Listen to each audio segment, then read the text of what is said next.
waxay arki jireen anigoo boosaaso iyo qardho iyo garoowe iyo maraayo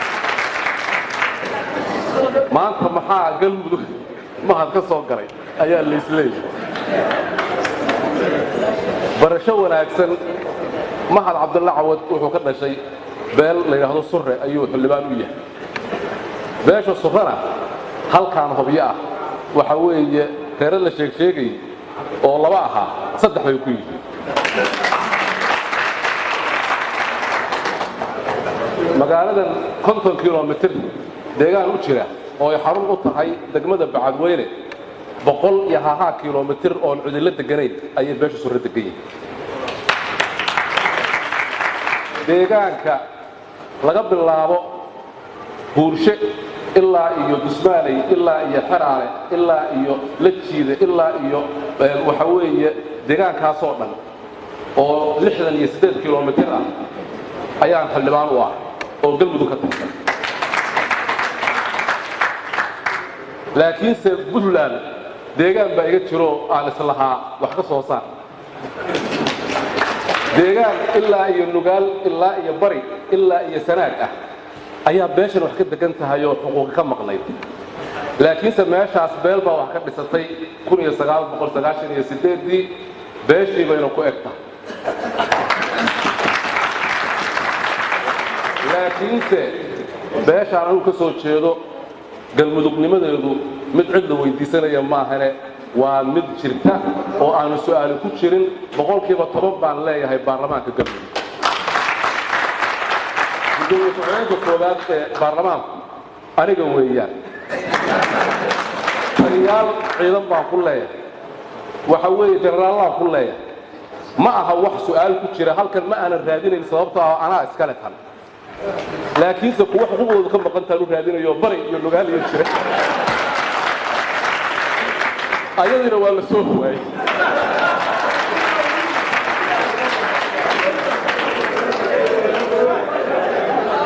marka madaxweyne Cabdulle Gaas saaxiibkay buu ahaa laakiin se xildhibaanada dooranayay beesheedu kuma jirin madaxweyne Saciid Dani waa saaxiibkay weeyaa asaguna laakiin se beelihii doortay anuu kuma jirin laakiin se madaxweynaha halkaan fadhiya 8 xildhibaan oo beesheeda soo doortay waxbaan ku leeyahay waxa weeye qoysku asagoo ka dhashay سلام بالله هذا تضوع عضب كلها أنا أقول سديد بقول له يا ذكاء أنا أتكلم مركا صوماليا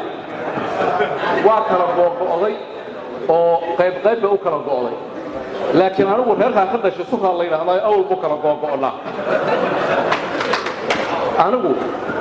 تضرب اللي عم بوحنا كلها ما أقول له هذا الشباب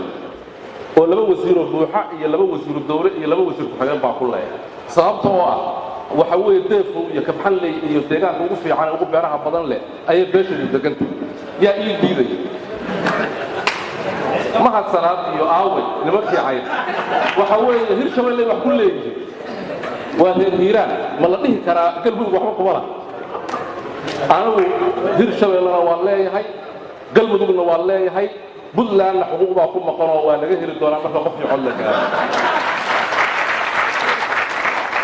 حتى حوجها يربلي تجاشر يسدد تدستي حكوية كاتل لكن قف يعد مركز للجارو معد بعد بريز وحوي أرن كاسي وعدي أي سؤال وقتلتي عبد البخاري ولا وجاي بدوبي هنكر حكوا كيف بدوبي هنكر ما شنو بحكوا لي هلا وجاي عدي سؤال وقتلتي حوجها ثلاثة أيام كرسي ولا حرر وحمر ولا هذا عبد الكريم ما هالصلاة يا وجه كعربي بركة حتى مدحوينه وتصور عشان كرسي أصلا وطا الله